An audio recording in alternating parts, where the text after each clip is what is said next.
नमस्ते दोस्तों, डियर पीके sir platform पर एक बार फिर आपका स्वागत है। तो आप सबके से उम्मीद करते हैं बिल्कुल अच्छे होंगे। आप आज अपने बहुत ही शानदार टॉपिक लेके आए हैं, आजादी की पूरी कहानी, the wall story of freedom, आजादी की पूरी कहानी। जी हाँ दोस्तों, लिखना कुछ भी नहीं है, बस इस कहानी को सुनना है। बहुत ही शानदार तरीके से समझाऊंगा। तो अपने शुरू करते हैं इस कहानी को। तो अपने ईस्ट इंडिया कंपनी के आने से लेकर अंग्रेजों के जाने तक क्या क्या हुआ था, हम कैसे गुलाम हुए थे, तो हमें कैसे आजादी मिली थी, इस कहानी को पूरी विस्तार से अच्छी तरह से समझाने का प्रयत्न करूंगे दोस्तों।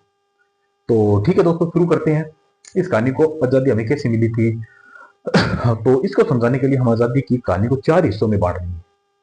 इसको चार पार्ट में बांट के मैं आपको समझाऊंगा, ठीक है, ताकि आप अच्छी तरह से समझ सके कि हमारे पूर्वजों ने किस तरह संघर्ष किया था और हमें आज की आजादी कैसे मिली थी, आज वो जिंदगी जी रहे हैं ना, ये कैसे मिली थी। तो ठीक है दोस्तों, अपने शुरुआत करते हैं। आज अपने बात करते हैं आज से 400 साल पहले की। जी हाँ दोस्तों, अपने चलते हैं 1600 साल में। 1600, ये 2025 चल रहा है।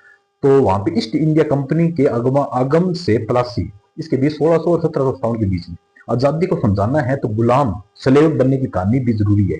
जब ईस्ट इंडिया कंपनी को 1600 में ब्रिटिश महारानी से कारोबार बिजनेस की इजाजत मिली थी, तब भारत में फ्रांस और पुर्तगाल और डच का कब्जा जमा चुका था। पुर्तगाल थे, डच थे और फ्रांस थे ना, इनका कब्जा भारत में पहले था। उसके बाद ब्रिटिश आते हैं। भारत में सूती कपड़े और रेशम, काली मिर्च, लौंग, इलायची और दालचीनी यूरोप जाने लगा था। तो ईस्ट इंडिया कंपनी का जहाज 1608 के अंदर सूरत पहुंचता है। तो फिर दोस्तों, पुर्तगालियों ने डच ईस्ट इंडिया कंपनी की मदद से रास्ते से हटाया गया था। फिर मुगल शासन जहांगीर से रिश्तों को मजबूती दी गई थी। कौन था शासक? जहांगीर। तो यूरोपीय वस्तुओं के मतलब यूरोप की वस्तुएं थे, उसके बदले भारतीयों ने शासकों का दिल जीत लिया था। धीरे धीरे कूटनीति, डिप्लोमेसी, डिप्लोमेसी मतलब कूटनीति के जरिए उनके राजनीतिक मामलों में दखल शुरू कर दिया था। फिर कंपनी ने मुगलों के साथ एक टैक्स की छूट प्राप्त कर ली थी। कितनी कंपनी ने किसने के साथ की? मुगलों के साथ की ली थी दोस्तों। तो वो टैक्स नहीं चुकाते थे। इसका बंगाल में नवाब सिराजुद्दौला ने विरोध किया था। किसका किया था? टैक्स के लिए।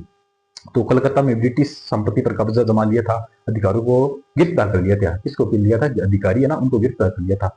ये कहानी पूरी जरूर सुनना, समझना क्या बोल रहा हूँ। तो तब कंपनी का एक और गढ़ था उस टाइम, मद्रास, जो आज के चेन्नई के अंदर है।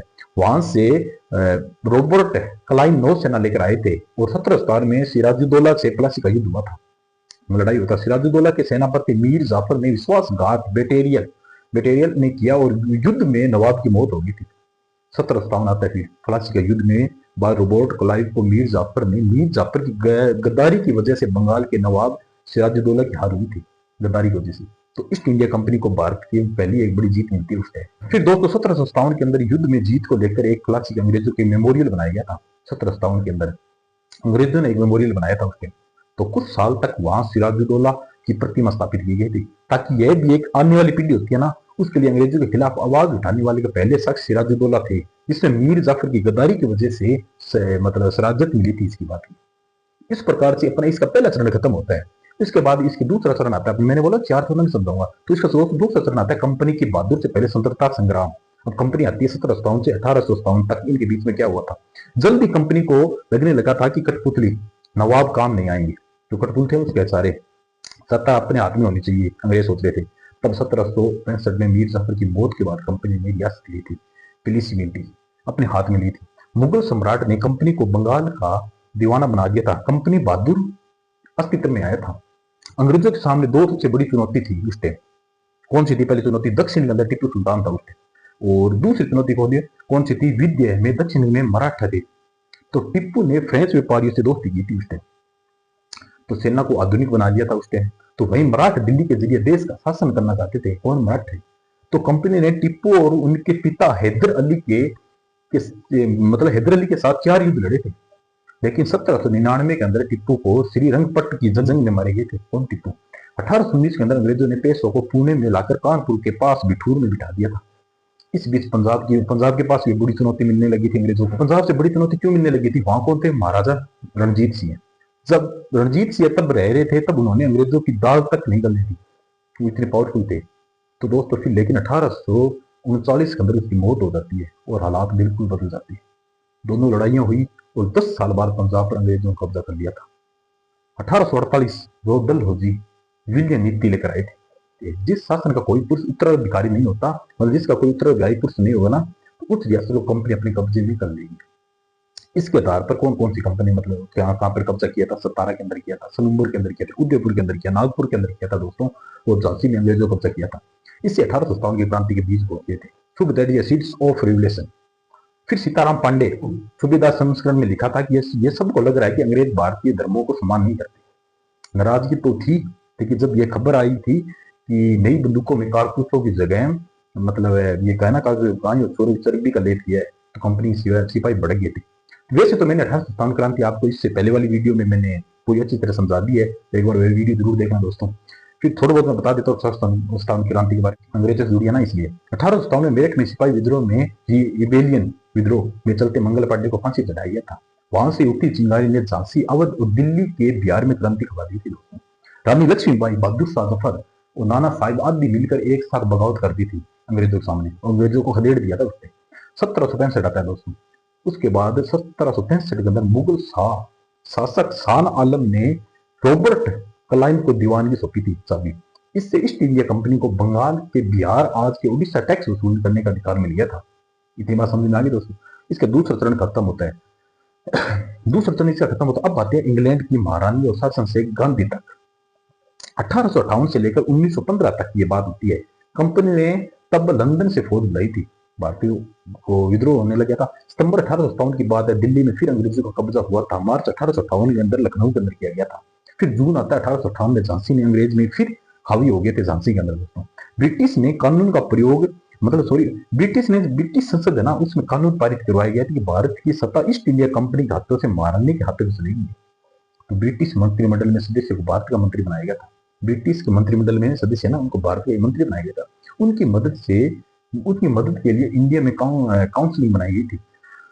गवर्नर जनरल ने वायसराय यानी इंग्लैंड के राजा रानी की निजी प्रतिनिधि थी। इस तरह अंग्रेज सरकार ने सीधे सीधे भारत की बागडोर संभाल ली थी। 1858 आता है दोस्तों। 1858 के अंदर ब्रिटिश राज आया था, तब उसके कब्जे में आज का भारत था, बांग्लादेश, पाकिस्तान और बर्मा था आज का। वहीं गोवा और दादर नगर हवेली पुर्तगाली कॉलोनी में, जबकि पंडुचेरी फ्रेंच के हाथ में कॉलोनी थी। ब्रिटिश शासन आते ही तटीय इलाकों में पानी, मद्रास है और बॉम्बे, कलकत्ता और इसके आसपास के पुणे जैसे क्षेत्र थे ना, वो शहर पढ़ाई लिखाई के लिए बड़े केंद्र बन गए थे। वहां सभ्यता भारतीय परिवारों में युवा पढ़े लिखे रहते थे। इसके दौरान सामाजिक सुधार हुए थे। फिर दोस्तों बात आती है दिसंबर 1885 के अंदर। रिटायर्ड ब्रिटिश अधिकारी एलन ऑक्टेवियन ह्यूमन ने एक ब्रिटिश शासन और भारत की सिविल सोसाइटी के समन्वय की भूमिका निभाते हुए भारतीय राष्ट्रीय कांग्रेस बनाई थी। इसका उद्देश्य सिर्फ इतना ही था कि आजादी की लड़ाई लड़ना नहीं, बल्कि ब्रिटिश शासन में अपनी भूमिका निभाना था कांग्रेस का। सुरेंद्रनाथ बनर्जी कलकत्ता में थे। कौन? सुरेंद्रनाथ बनर्जी। महादेव गोविंद रानेड़ा पूना में सक्रिय हो गए थे, मतलब एक्टिव हुए थे वहां थे। और इसके अंदर कौन सी थी? प्रार्थना सभा थी, आर्य समाज जैसे संगठन सक्रिय हो गए थे। इसी दौरान 1906 के अंदर ढाका में मुस्लिम लीग ने आकार दिया था, मुस्लिम पार्टी ने। फिर यह सामाजिक, धार्मिक और राजनीतिक संगठन की आगे राष्ट्रवादी चेतना की प्रेरणा की गई थी दोस्तों। फिर आता 1905 के अंदर लॉर्ड कर्जन ने बंगाल का विभाजन कर दिया था 1905 के अंदर। इसके बंगाल भड़क उठा था और कांग्रेस के नेतृत्व में इसे बांटो और राज करो की नीति बताई गई थी। बंगाल से उठी राष्ट्रवाद की प्रचंड धारा से वंदे मातरम कांग्रेस का राष्ट्रीय गीत बनाया गया था। बंकिम चंद्र चटर्जी ने उपन्यास आनंद मठ के लिए इस गीत के लिए रविंद्रनाथ टैगोर ने गीतबद्ध किया था। बंगाल की बात आती है। बंगाल में कलकत्ता समेत तब सभी इलाकों में विदेशी कपड़ों की होली जलाई गई थी। विदेशी कपड़ों का बहिष्कार किया गया था दोस्तों। तो पूरे देश में बंग भंग आंदोलन की चिंगारी पहुंच गई थी। याद पूना, मद्रास और बॉम्बे में भी फैली गई।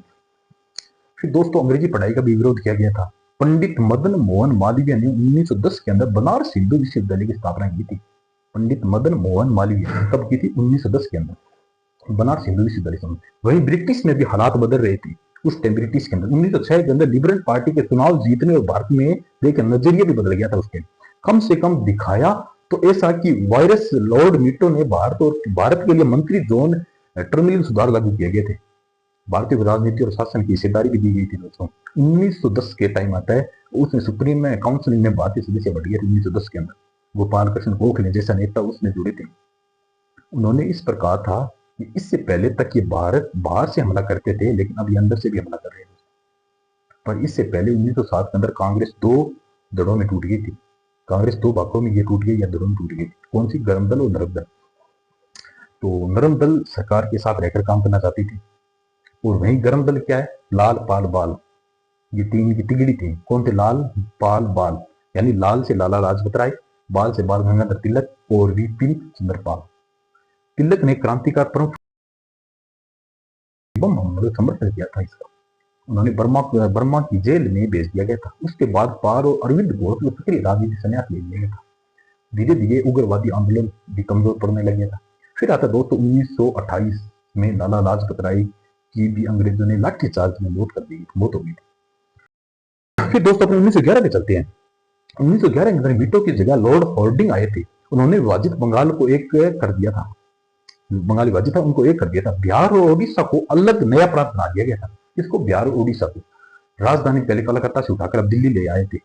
मुस्लिम लीग की मांग पर दोस्तों, मुस्लिम लीग की मांग पर परिषदों में कुछ सीटें मुस्लिम के लिए आरक्षित रखी गई थी। इसके दोस्तों ये तीसरी चरण पूरा होता है। मैंने बोला 4 चरण पूरा करूँ, अब लास्ट चरण आता है दोस्तों, महात्मा गांधी से आजादी की लड़ाई तक। महात्मा गांधी एंट्री होती है। 1915 से 1947 के बीच में क्या हुआ था इसके बारे में चर्चा करेंगे दोस्तों। मोहनचंद करमचंद गांधी यानी बापू 1915 दक्षिण अफ्रीका से लौटे थे, तो वे नस्लबंदी पाबंदी के खिलाफ अहिंसा आंदोलन के प्रेरणा थे, स्रोत थे। गोपाल कृष्ण गोखले की सलाह पर उन्होंने सबसे पहले पूरे भारत का दौरा किया था।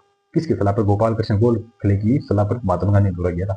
तो भारत का दौरा करने के बाद महात्मा गांधी चंपारण, खेड़ा और अहमदाबाद के स्तरीय आंदोलन से जुड़े थे। 1919 की बात आती है, रोल्ट कानून के खिलाफ सत्याग्रह किया था इसमें महात्मा गांधी ने। ये ब्रिटिश शासन के खिलाफ पहले एकजुट आंदोलन था। कौन सा आंदोलन था, 1919 के अंदर रोल्ट कानून के खिलाफ।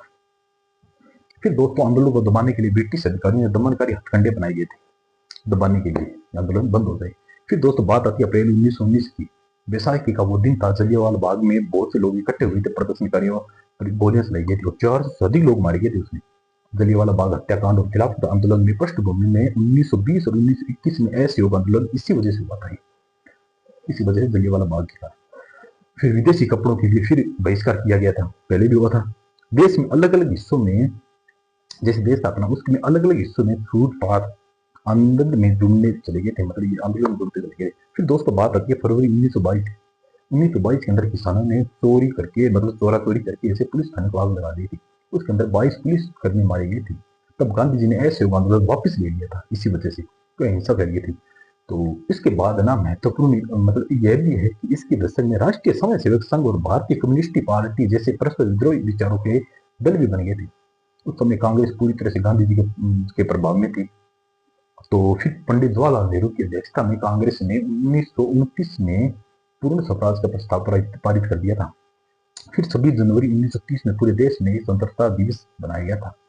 इसी कारण से हम दोस्तों 26 जनवरी 26 तारीख को बनाते हैं, क्योंकि अपना संविधान 26 नवंबर 1949 को ही तैयार हो गया था, क्योंकि 26 जनवरी 1930 के अंदर पंडित जवाहरलाल नेहरू ने झंडा फहराया था। इसी वजह से 26 तारीख 2 महीने वेट किया गया था। इसी दौरान भगत सिंह और चंद्रशेखर आजाद और सुखदेव जैसे अन्य मजदूरों की किसानों से क्रांति चाहते थे, और किसानों की क्रांति चाहते, किसानों के लिए क्रांति, ठीक है। हिंदुस्तान सोशलिस्ट रिपब्लिक पार्टी भी बनाई गई थी। लाला लाजपत राय ने मुस्लिम लाठीचार्ज के मौत की घाट उतारने वाले थे ना वो पुलिस अफसर सॉन्ड्रस की 17 दिसंबर 1928 के भगत सिंह, राजगुरु और सुखदेव की हत्या कर दी गई थी। फिर दोस्तों इसके बाद बीके दत्त के साथ मिलकर भगत सिंह 8 अप्रैल 1929 को केंद्रीय विधान परिषद में बम फेंका गया था। क्रांतिकारियों ने पर्चे में लिखा था, जो बम फेंक रहे क्रांतिकारियों ने पर्चे में एक बम फेंका था, उसके पर्चे में लिख के दिया था। उनका मकसद किसी का जान लेना नहीं था, बल्कि उन्होंने बेरों को हटाना था। बेरों कौन था, अंग्रेज सरकार। भगत सिंह, राजगुरु और सुखदेव को 23 मार्च 1931 के दिन फांसी चढ़ा दिया गया था। इधर गांधी जी 1930 में साबरमती से 240 किलोमीटर की स्थिति 240 किलोमीटर दूरी में दांडी तक मार्च निकाला था। उस दिन उन्होंने अंग्रेजों को नमक टैक्स वसूलने का अनुरोध किया, क्यों नमक पे टैक्स लगाया जाता था। इन लोगों के बड़े पैमाने पर उनका साथ दिया था। यहाँ से सभी आंदोलन की शुरुआत होती है, ठीक है दोस्तों। भारत में इस तरह से राष्ट्रीय चेतना बढ़ गई थी। 1935 के अंदर दोस्तों गवर्नमेंट ऑफ इंडिया एक्ट बना था। फिर प्रांत का स्वायत्त दी गई थी आजादी। फिर 1937 के अंदर चुनाव होते हैं और 11 में से 7 प्रांतों में कांग्रेस सरकार बनती है। फिर 1939 के अंदर दूसरा विश्व युद्ध छिड़ जाता है। इधर 1939 के अंदर दूसरा विश्व युद्ध छिड़ जाता है। तो कांग्रेस नेता ब्रिटिश की मदद करना चाहते थे, कांग्रेस नेता, लेकिन बदले में भारत की स्वतंत्रता की मांग कर रहे थे। मदद तभी करेंगे जब आप हमें आजादी दोगे। अंग्रेजों ने बात नहीं मानी तो कांग्रेस सरकार ने इस्तीफा दे दिया था इस बात की। फिर महात्मा गांधी दूसरे विश्व युद्ध के बाद भारत छोड़ो का नारा दिया था। इसे दबाने के लिए ब्रिटिश सरकार को पसीना आ गया था। कई इलाकों में तो लोगों ने अपनी सरकार तक बना ली थी, ताकि इस समय तक महात्मा गांधी का कांग्रेस पर पकड़ कमजोर हो गई थी इस टाइम। फिर दोस्तों इस बीच सुभाष चंद्र बोस ने कांग्रेस नेताओं से मतभेद बढ़ने पर पार्टी छोड़ी थी। और फिर आता है 1941 में जर्मनी में रास्ते सिंगापुर पहुंचे थे कौन, सुभाष चंद्र बोस। वहां आजाद हिंद फौज बनाई गई थी। यह फौज 1944 में इंफॉल और कोहिमा के रास्ते भारत में प्रवेश करने में नाकाम हो गई थी और गिरफ्तार हो गई थी। दूसरे विश्व युद्ध के बाद 1945 की बात है, अंग्रेजों ने कांग्रेस और मुस्लिम लीग से स्वतंत्रता पर बातचीत शुरू की थी, इन दोनों पार्टियों से, मुस्लिम से और कांग्रेस से। तो मुस्लिम चाहती थी कि उससे मतलब भारत का मुसलमानों को प्रतिद्वंद माना जाए, लेकिन कांग्रेस इस बात पर राजी नहीं थी। दोनों के बीच मतभेद से भारत और पाकिस्तान का विभाजन बन गया था इस वजह से। फिर 14 अगस्त के अंदर पाकिस्तान आजाद हो जाता है और 15 अगस्त के अंदर भारत स्वतंत्रता दिवस मनाया जाता है। भारत के स्वाधीनता आंदोलन का नेतृत्व महात्मा गांधी ने किया था, लेकिन अब देश में 15 अगस्त 1947 को आजादी मिली थी, अपने को आजादी मिली थी, तो वे इस जश्न में शामिल नहीं थे। कौन, महात्मा गांधी आजादी के दिन है ना 15 अगस्त 1947 शामिल नहीं थे। क्यों नहीं थे? क्योंकि महात्मा गांधी उसी दिन दिल्ली के हजारों किलोमीटर, दिल्ली में आजादी जश्न मना रहे थे, तो महात्मा गांधी दिल्ली से हजारों किलोमीटर दूर बंगाल के नोआखली क्षेत्र में जहां हिंदू और मुस्लिम बीच में कोई सांप्रदायिक हिस्सा को रोकने के लिए अनशन कर रही थी। तब तय हो गया था भारत 15 अगस्त को आजाद होगा। तो जवाहरलाल नेहरू ने और सरदार वल्लभ भाई पटेल ने महात्मा गांधी को पत्र भेजा था। उस पत्र में क्या लिखा था कि पत्र में ये लिखा था 15 अगस्त हमारा पहला स्वाधीनता दिवस होगा, अब राष्ट्रपिता है, इसमें शामिल हो, अपना आशीर्वाद दे। महात्मा गांधी ने इस पत्र का जवाब भिजवाया था। महात्मा गांधी ने इसका रिप्लाई भी दिया था दोस्तों। इसका जवाब ये दिया था, हिंदू मुस्लिम एक दूसरे की जान दे रहे हैं यहाँ, ऐसे में मैं जश्न कैसे मनाने के लिए कैसे आ सकता हूँ, मैं दंगा रोकने के लिए अपनी जान भी दे दूंगा। फिर दोस्तों जवाहरलाल नेहरू ने ऐतिहासिक भाषण ट्रिस्ट विद डेस्टिनी 14 अगस्त को मध्य यात्री वायसराय लॉज मौजूद राष्ट्रीय भवन में दे दिया गया था। So friends, I tried my best to explain this story to you in full details, and I hope you understood it will end in also how we got independence. तो दोस्तों मैंने आपको ये कहानी पूरी विस्तार के साथ समझाने की पूरी कोशिश की है और मुझे उम्मीद है कि आप इसे अच्छे से समझ गए होंगे और यह भी जान गए होंगे हमें आजादी कैसे मिली थी। दोस्तों ये कहानी पूरी डिटेल के साथ मैंने पूरे प्रयत्न किया था। कौन सी कहानी थी? The wall of stories of freedom.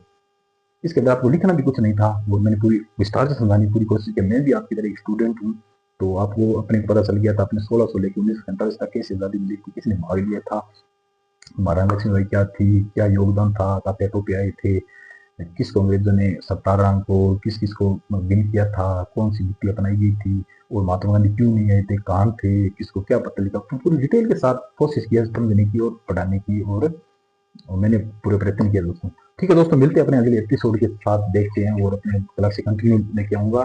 ठीक है दोस्तों, मिलते हैं अपने अगले एपिसोड में। ठीक है, bye, take care, good night, sweet dreams.